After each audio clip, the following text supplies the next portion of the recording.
Marc-Olivier Fogiel. Forcément sur Europe 1. La personnalité du jour, anoblie en 2004 par le roi des Belges. Elle a enregistré plus de 600 chansons, joué dans une dizaine de comédies musicales, une trentaine de films, donné plus de 6000 galas. À 82 ans, elle remonte sur les planches. Elle est actuellement au théâtre Donou à Paris. Annie Cordy avec vous, Marc-Olivier, pour un entretien enregistré la semaine dernière. Bonjour Annie Cordy. Bonjour, ça va ? Ouais, plutôt pas mal. Vous êtes à l'affiche de la pièce Laissez-moi sortir au théâtre Donou. En 2 mots, l'histoire d'une star de théâtre qui se prépare pour son jubilé, mais elle se retrouve enfermée sur une terrasse au dernier moment sans moyen de prévenir qui que ce soit. Et du coup, pendant donc 1h30 de rire, entre autres, mais pas que, elle tue le temps en repensant à sa carrière, ses amours et sa vie. On va parler de la pièce, mais vous, quand vous repensez à votre carrière, votre amour et votre vie, qu'est-ce qui vous vient comme ça spontanément à l'esprit, Annie ? Ma vie, elle est faite de travail. J'ai toujours travaillé dans ma vie, j'ai eu la grande chance de réussir dans ce métier, enfin de faire ce que j'aimais.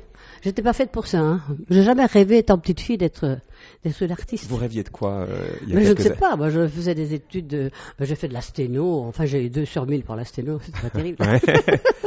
Mais bon, c'est la danse qui m'a amenée à la chanson, etc., etc. Ouais. Et puis de croiser la carrière évidemment de Bruno. Oui, ça c'est mon époux extraordinaire qui a été mon mari, mon amant, mon manager, voilà. Et quand vous vous retournez, même si vous avez évidemment l'image de la rigolote que vous êtes aussi, l'optimiste, etc., mais vous diriez que la vie, elle a été plutôt gaie ou plutôt triste, parce qu'il y a des gens qui sont partis, peut-être qu'il y a des manques forts. Mais je n'ai plus excusez-moi, j'ai plus mon mari, ça c'est le principal, mais je n'ai plus d'hommes dans ma vie. Tous ceux avec lesquels j'ai travaillé, que ce soit Mariano, Bourvil, Guettari, Darry Cole, c'est l'un des derniers qui m'a lâché, Jean-Richard, tout ça je ne les ai plus. Et je regardais un film que j'avais fait avec Chabrol, et je me suis aperçu qu'il y avait Jean-Pierre Cassel et Jean Carmet. Je ne les ai plus non plus, mais c'est incroyable. Mais vous y pensez beaucoup, ça, Annie ? Parce qu'on va parler du côté rigolo que vous êtes aussi. Alors, pourquoi Mais est-ce que il y a des moments de grande tristesse ? Alors là, je ne fais pas partager ma tristesse à personne. Moi, je peux très bien m'enfermer chez moi et avoir un down comme ça. Ouais. Mais j'en fais profiter personne. Pourquoi ? Parce que ma nostalgie, elle est à moi. Je ne suis pas une nostalgique d'abord. Je suis une femme d'aujourd'hui et de demain surtout, mais ce qui ne m'empêche pas d'avoir des souvenirs merveilleux et qui ne sont plus là. Donc, j'ai le droit d'être seule à me les remémorer. Et pas besoin de les faire partager. Quand vous dites vous êtes down, qu'est-ce qui fait qu'à un moment donné, je ne vais pas vous demander comment ça se passe quand vous êtes down, mais qu'est-ce qui fait qu'à un moment donné, vous donnez un coup de pied au fond de la piscine et que vous remontez ? Cette énergie-là, vous la puisez où, vous, Annie ? Je ne sais pas, je l'ai en moi. Ça ne m'empêche pas d'avoir des souvenirs tristes, mais hop, je remonte, je me dis, tiens, allez, il faut que j'y aille. Qui c'est qui va à ma place ce soir au théâtre ?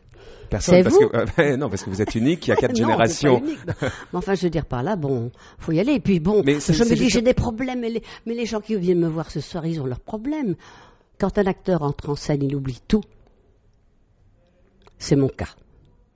Je peux dire avant de rentrer en scène, j'arriverai pas au bout. Je dis très souvent à ma nièce qui joue avec moi tous les soirs, Mimi, j'arriverai pas au bout, parce qu'il y a des jours où on est fatigué, des jours où on pense, justement, on a des gens qu'on a perdus.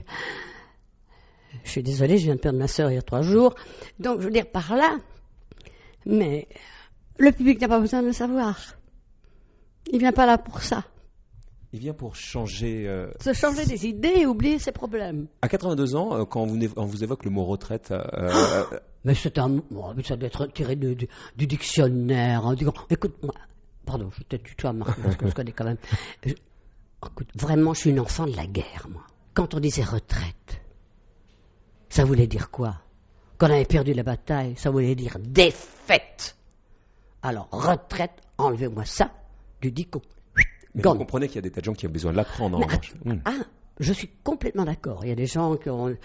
La pénibilité, j'entends que ça, mais bon, qui ont des professions très dures. Et ça, je suis d'accord, la retraite. Mais il faudrait aussi qu'ils préparent la retraite. Parce que moi, j'ai des copains qui, pendant toute leur vie durant, disent « Oh là là, quand je serai à la retraite, tous les jours, j'irai à la pêche, tu te rends compte, là, je peux aller que le dimanche. » Quand ils ont été à la retraite, ils ont été tous les jours à la pêche, et bien, 1 an après, ils étaient tous morts. Alors, bon, ils devraient pas seulement dire non, on ne veut pas la retraite à je ne sais pas quel âge, mais il devrait dire après ma retraite, qu'est-ce que je vais pouvoir faire ? Mais surtout pas un truc qu'ils font de temps en temps, parce qu'ils vont, excuse-moi du terme, ils vont s'emmerder comme des rats morts. Vous me parliez des hommes de votre vie, il en reste un quand même, Charles Aznavour. Ah, mon Charlot, bien sûr. Astambour, ma mère l'appelait Astambour parce qu'elle ne savait pas dire Aznavour. Hein. Elle me disait, oui, c'est Astambour, qu'est-ce qu'il chante bien. Alors j'ai raconté ça, et maintenant quand on s'écrit, je marque Monsieur Charles Astambour. Ou alors je dis Astambour, c'est toi? Oui, Nini, c'est moi. C'est quoi, un frère? Ouais, c'est un frère. C'est mon frère. J'ai deux frères, en fait. Le premier, c'est Charles, bien sûr, et j'ai Enrico Macias. Et à eux, quand ça va pas, pour revenir au début de la conversation, vous les appelez et vous osez leur dire? Oui, c'est les deux seuls, avec Adamo, auxquels je pourrais dire, écoute, mon pote, ça va pas pour moi. C'est tout. Parce qu'à ma nièce, je peux parler tous les jours, je l'ai avec moi tous les jours. C'est comme ma fille, c'est la fille de ma sœur. Vous dites c'est comme ma fille. Le fait de ne pas avoir d'enfant, est-ce que ça c'est un regret, Annie? Non, c'est pas un regret. Non, c'est pas un regret. J'en ai pas eu, j'en aurais eu. Comme disait Benny Vasseur, mon trombone, il me disait, si j'en ai eu, je les aurais pas mis au four, hein, voilà. Ce coquin-là. Non, mais je veux dire pas, là, j'en ai pas eu. Et puis, on s'est fait une vie avec Bruno. On a vécu toute notre vie sur les routes de France. Parce que moi, ma maison à Bièvre, j'ai peut-être passé 2 mois d'août en 40 ans. Et ça a compensé le manque? Je pense. Je veux être très sincère, je pense. J'ai eu la chance d'être avec mon mari nuit et jour.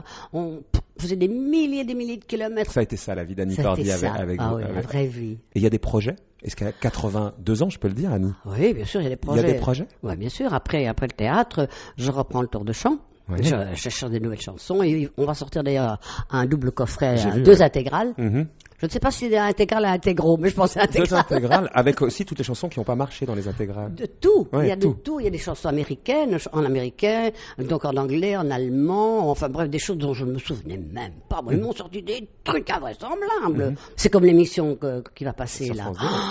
Il y a Stéphane Baird qui présentait l'émission qui m'a dit, est-ce que vous savez combien d'émissions de télévision vous avez fait? Ben, je dis, ben non, hein. 1200 et des poussières. Non, mais tu te rends compte, ça fait un sacré coup sur la tête, ça. Hein. Non, mais...